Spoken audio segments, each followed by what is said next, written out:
అందరికీ నమస్కారం ఫ్రెండ్స్. 2026 సంక్రాంతికి దాదాపుగా 5 సినిమాలు, తెలుగు సినిమాలు రిలీజ్ అవ్వడం జరిగింది.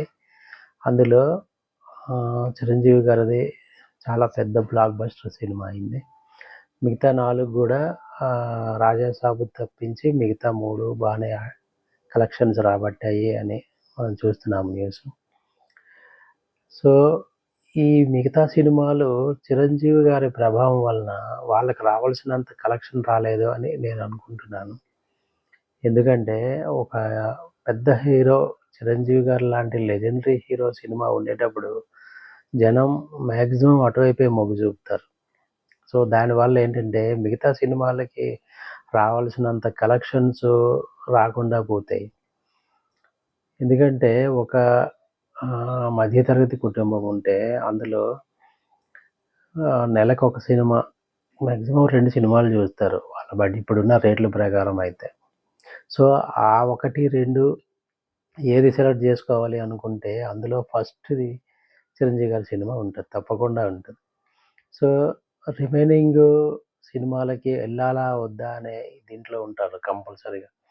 ఎందుకంటే 5 సినిమాలు ఒకేసారి ఆడినప్పుడు అందులో ఒకటో, రెండో బెనిఫిట్ పొందితే మిగతా అన్నీ ఆహ్, నార్మల్‌గానే పోతాయి. అదే ఈ సంక్రాంతి గాకుండా మామూలు టైంలో రిలీజ్ జేసుంటే అవి ఇంకొద్ది కలెక్షన్‌లొచ్చేవేమో అని నాకనిపిస్తుంది.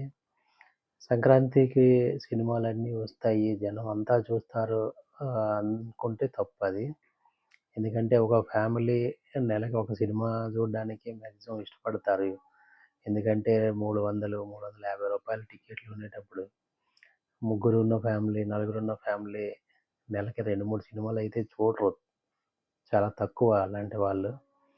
సో, దానివల్ల ఏంటంటే సంక్రాంతికి వస్తే మనది బానే ఆడుతది, కలెక్షన్స్ రాబట్టుకుంటది అనే దీంట్లో పోకుండా ఇన్ని సినిమాలు ఉండేటప్పుడు తర్వాత సంక్రాంతి అయిపోయిన తర్వాత మళ్ళీ 2, 3 వారాలకి రిలీజ్ చేసుకున్నా వాళ్ళకి మంచి డబ్బులొచ్చేవి.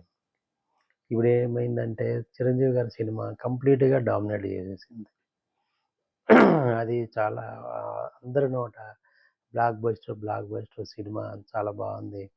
ఫ్యామిలీతో చూడొచ్చు, ఎంజాయ్ జేయొచ్చు అనే ఒక టాక్ రావడం వల్ల మాక్సిమం ఎప్పుడో ఒకసారి సినిమా చూద్దాం అనుకునే వాళ్ళు కూడా అందరూ చిరంజీవి గారి సినిమాకే ఎళ్ళడం జరిగింది. దానివల్ల ఏంటంటే మిగతా సినిమాలకి కలెక్షన్స్ తగ్గిందని ఆహ్, జనరల్‌గా అందరిలో వినబడే మాట అది.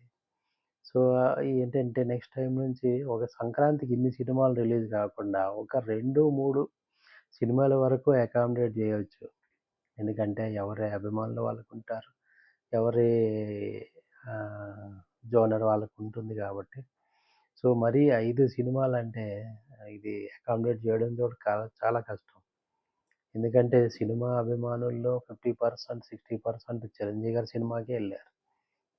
మిగతా 30, 40% ప్రజలేమో మిగతా అన్ని సినిమాలకి డిస్ట్రిబ్యూట్ జరగడం జరిగింది. అందువల్ల ఏంటంటే నెక్స్ట్ టైమ్ నుంచైనా ఇన్ని సినిమాలు ఒకేసారి కాకుండా సంక్రాంతికి 2, 3 సినిమాలని తీసుకొస్తే అది అందరికీ ఉపయోగం. వాళ్ళకి గూడా ఉపయోగమే. ఎందుకంటే నెక్స్ట్ టైమ్ నుంచి ఆహ్, ఈ సినిమాలు బాగున్నాయా? బాలేదనడానికి లేదు. అన్ని సినిమాలు బానే ఉన్నాయి. అన్ని సినిమాలు మంచిగానే ఉన్నాయన్నారు. కానీ సగటు ప్రేక్షకుడు అన్ని సినిమాలు చూడలేడు గదా! 4, 5 సినిమాలు ఒకే నెలలో ఎవరికీ అది అంత సాధ్యం గాదది. అందువల్ల ఇది చిత్ర పరిశ్రమలో డేట్లు జూసుకొని రిలీజ్ చేస్తే మంచిది. అందరికీ ఉపయోగం.